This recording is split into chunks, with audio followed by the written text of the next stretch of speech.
Oui, nous allons entendre normalement dans quelques instants le Premier ministre congolais qui va répondre à ce discours qu'on peut déjà qualifier de fort puisque Alexandre De Croo a présenté ses excuses. On en parlera avec nos invités. Voici le Premier ministre congolais. Monsieur le Premier ministre du Royaume de Belgique, Madame la Présidente de la Chambre des représentants, Messieurs et Mesdames les députés et sénateurs, Mesdames et Messieurs les membres des gouvernements belges et congolais, Mesdames et Messieurs les ambassadeurs et membres des corps diplomatiques, Mesdames et Messieurs, membres de la famille du Premier ministre, Patrice Emery Lumumba, Mesdames et Messieurs, en vos titres et qualités respectifs.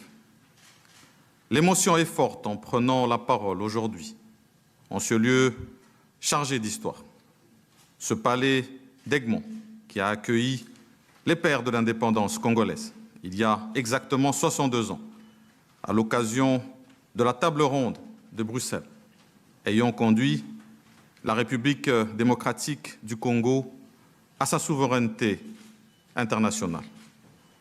Parmi les protagonistes de l'histoire de la décolonisation de notre pays figurait justement l'un de ceux dont la mémoire nous réunit ce jour. Je cite Patrice Emery Lumumba, notre héros national.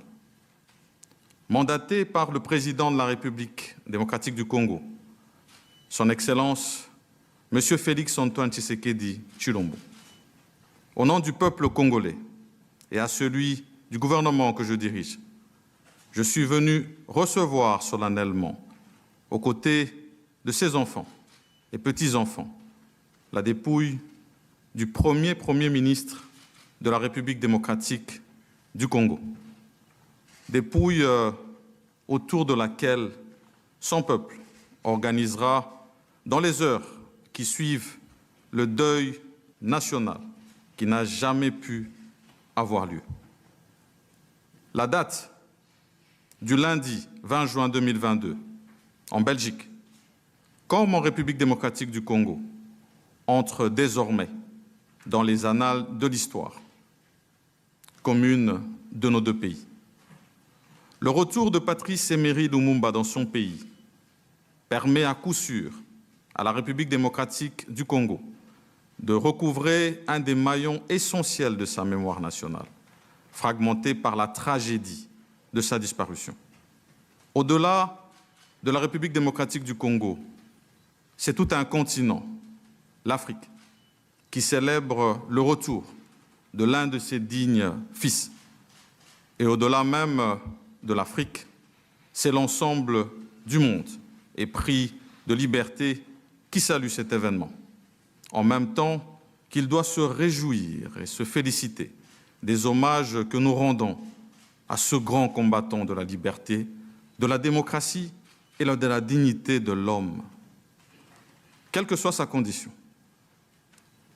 Monsieur Patrice Emery Lumumba restera marqué dans le collectif commun du monde.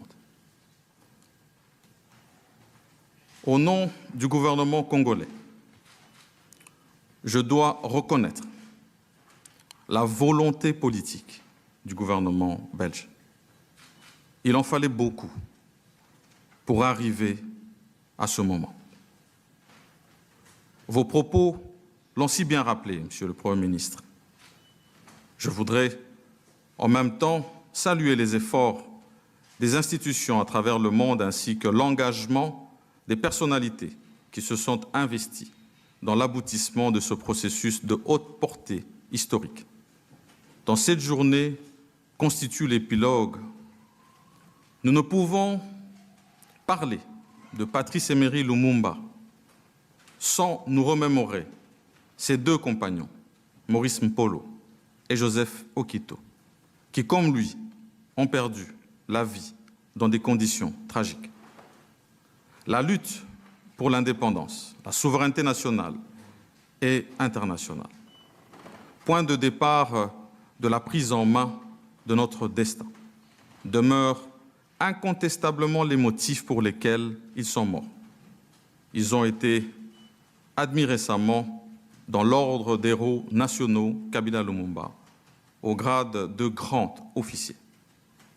Aux côtés de leurs familles, le gouvernement de la République se tient pour que justice leur soit aussi rendue.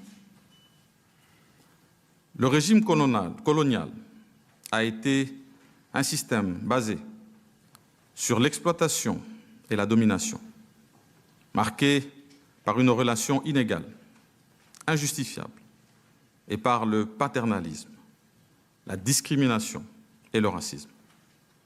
J'emprunte ces mots du roi Philippe pour avouer que ce système et le traumatisme qu'il a entraîné a plombé les années qui ont suivi l'indépendance et ont eu une incidence sur l'avenir de notre pays.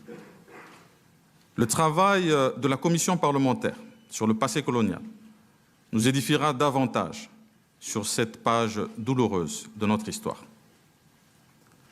En février dernier, à l'occasion de la visite à vos côtés du Musée royal de l'Afrique centrale, musée de Tervuren, Monsieur le Premier ministre, j'ai reçu de vos mains la liste des œuvres d'art qui doivent nous être restituées.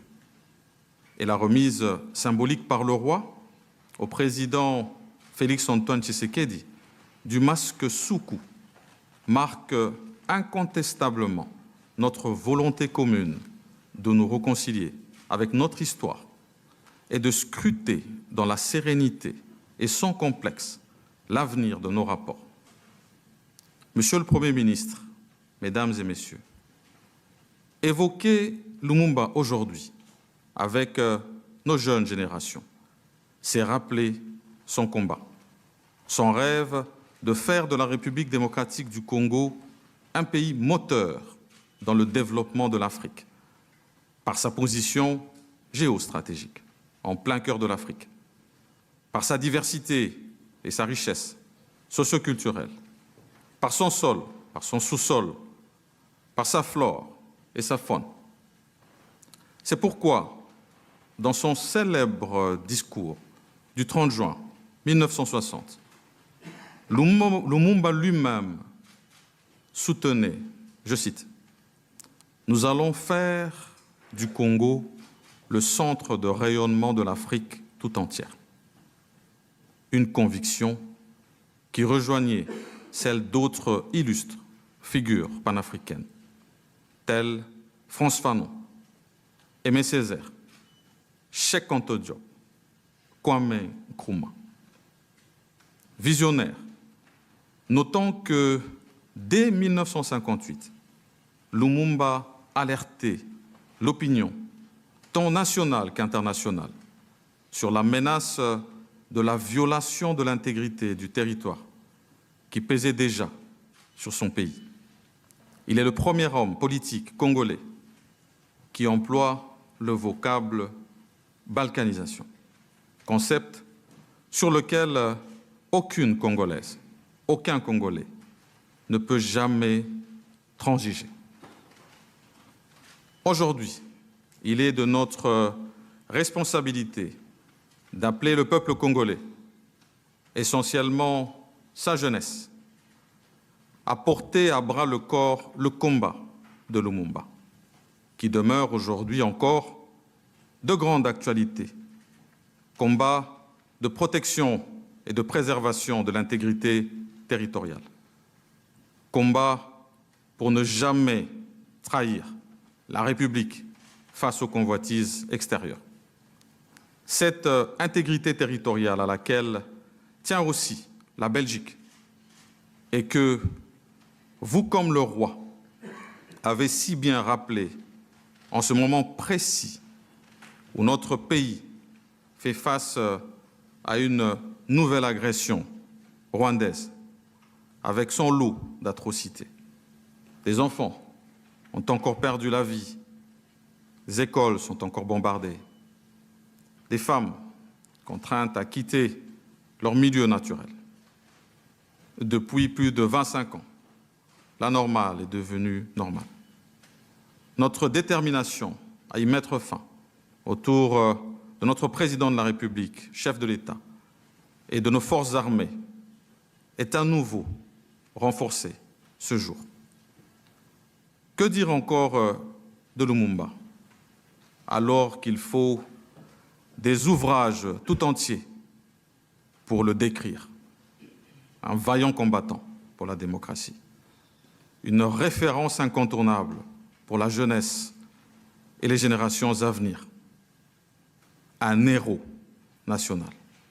Et pour moi, Premier ministre de la République démocratique du Congo, une source d'inspiration dans la lutte pour le bien-être de chacune et chacun des Congolais et Congolaises. Monsieur le Premier ministre, distingués invités, Mesdames et Messieurs, tout en nous invitant tous, Belges et Congolais, à regarder notre passé en face, il nous appartient de poser les jalons d'une nouvelle collaboration, sincère et solide, tournée vers une coopération mutuellement avantageuse et reposant sur l'estime réciproque, en vue d'un développement harmonieux de nos peuples respectifs. Car le souvenir du passé douloureux qui nous réunit ce jour est riche d'enseignements pour l'avenir. Un avenir tributaire à la fois de la reconnaissance de ce passé commun dans toutes ses facettes et de l'effort commun de le dépasser pour tisser de nouveaux liens sur des bases plus solides entre nos peuples. Le Congo, au cœur de l'Afrique, et la Belgique, au cœur de l'Europe, ne peuvent plus formuler leurs problèmes en termes exclusivement nationaux, disait Laurent Baudouin en 1970. Le temps est venu pour que nos jeunes l'apprennent davantage et pour que nous puissions pleinement jouer ce rôle vital pour l'avenir de nos continents et de la coopération entre l'Union africaine et l'Union européenne. Monsieur le Premier ministre, c'est dans ce sens que lors de votre récent séjour à Kinshasa, à la suite de la visite de Sa Majesté le roi Philippe, nous avions eu l'occasion, tous deux, d'explorer sans complaisance les domaines de coopération fructueux. Tous deux, nous avions manifesté l'intérêt d'ouvrir de nouvelles perspectives de la coopération bilatérale entre nos deux États.